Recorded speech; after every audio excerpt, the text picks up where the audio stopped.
Oh my goodness, it's you! Welcome to the O Wrestling Podcast. I'm your host, CW. Thank you so much for listening. Make sure to hit that bell on YouTube and subscribe to the podcast on your favorite podcasting app. Oh, and do me a favor. If there is a podcast app that we do not show up on, let me know and I'll put it up there. And also tell a friend or two about this great 10-minute casual wrestling show that you love so much. Today, we're talking about long-term storytelling in professional wrestling. The benefits, the cons. We're going to talk about it all, or at least, enough to fill 10 minutes of podcast. I don't know about you, but I love some long-term storytelling. I think a great example is the Avengers movies and Marvel. From the first Iron Man movie to Avengers Endgame, that is a perfect example of very, consistent long-term storytelling. There were some really high highs, there were some pretty low lows there, but all in all, the story was told in the most cohesive manner you can possibly tell with, all these moving parts. WWE and professional wrestling in general is kind of the same thing. When storylines come along that are years long, like the Bloodline, or, months long or whatnot, there are very high highs, there are very low lows. But I think the benefits of long-term storytelling outweigh the cons more, I would say 80% of the time, 70%. Hard to quantify that when you just throw a percentage on it. But the benefits are definitely getting crowds and fans engaged. The Bloodline storyline, for example, they did take over to the professional wrestling world for quite a long time, from SummerSlam 2021 till about WrestleMania 39 in 2023.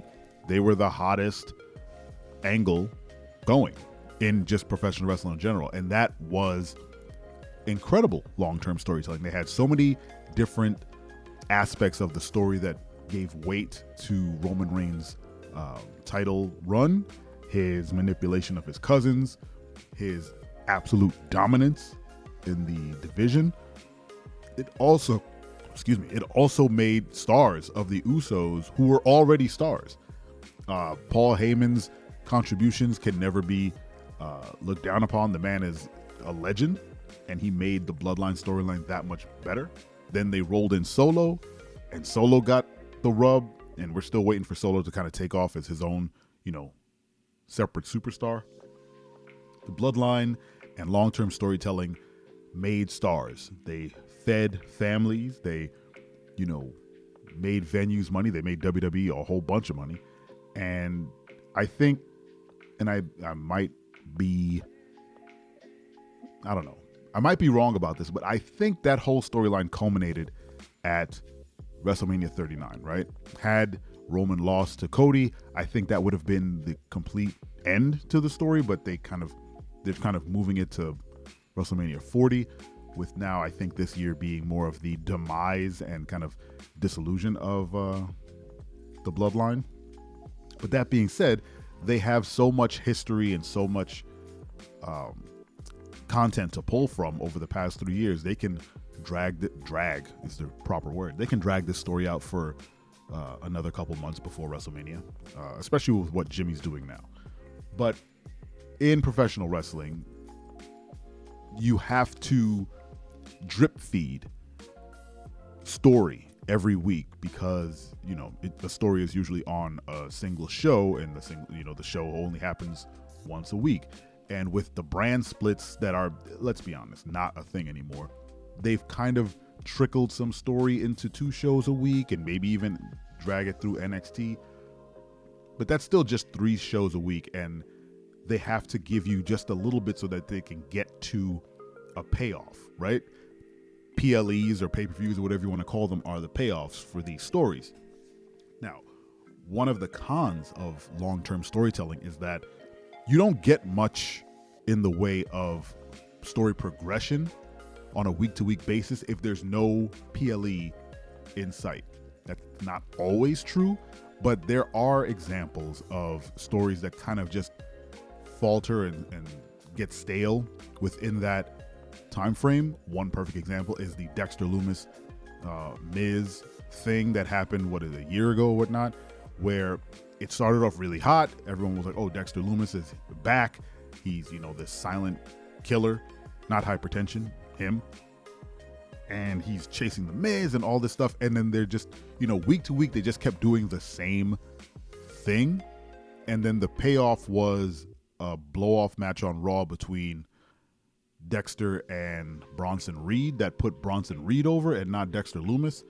I don't know. It was just, it started off, in my opinion, very strong, if a little muddled, and then ended with a whimper. There are a lot of storylines in WWE where you can tell they're trying to give you this long-term payoff that's just absolutely going nowhere. Another one is Shinsuke Nakamura these days. I mean, they gave him a push. They gave him a title shot. He lost, which is fine. But then the subsequent story was Seth Rollins chasing him for a rematch and putting his title on the line for no apparent reason. And Shinsuke Nakamura being very coy about it for weeks. And then they get a match at whatever pay-per-view it was, and Shinsuke lost again. And then he came back against Ricochet, and I think he went over on Ricochet. I can't remember, but they had a great match on Raw about a month ago, or 3 weeks ago or something.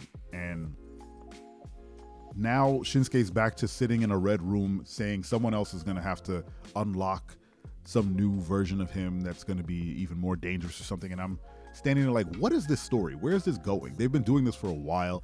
I don't understand it. And they're doing something similar with Xia Li, where she keeps showing up and telling Becky that she never got a shot at her NXT title, and she'll fight her on her terms. It's like, well, or her time. She'll say, oh, I'll fight you on my time. It's like, well, when is your time? You continually walk up to her, up to Becky when she's not doing anything. And Becky has said, we can fight right now. And she's like, no, it'll be on my time. It's like, so why'd you walk up to her? Where does this story go? And hopefully they don't drop it, because there needs to be a payoff to this story, because you've done it for like 4 weeks now, or 3 weeks or something. And that's kind of the problem with some of the long-term storytelling, is that sometimes there's no end goal. There's nowhere to go with it. There's nothing to, sometimes it's for, putting people over, but how can you put someone like Xia Li over, who is an incredible talent, with this week to week, samey stuff? Same thing with Shinsuke Nakamura. He needs more wins to have the clout to call somebody out to, come find me to fight me. Those kind of long-term stories are, say, less than interesting, because again, they just show him in a vignette, him being Shinsuke, just sitting there. He's like, I'm waiting. It's like, that's not wrestling.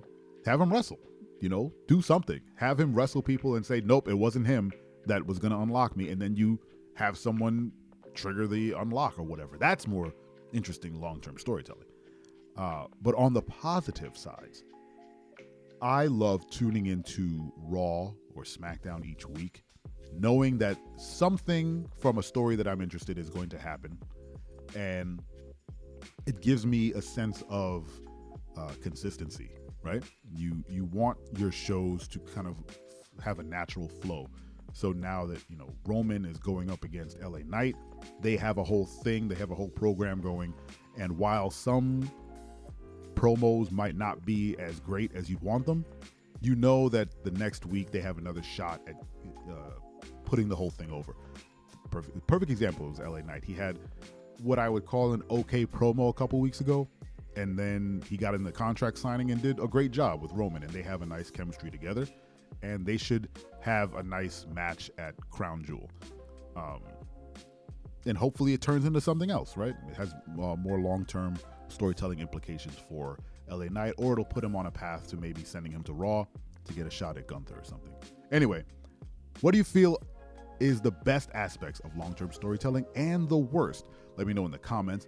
Thank you so much for listening. Happy Halloween. It is Halloween as I put this episode out. So make sure to be safe. Get out there and dress up as your favorite professional wrestler. Thanks for listening, and don't you ever forget, I'm your friend, but if I ever see you in the ring, I can beat you. Don't you know? Yeah, yeah, yeah.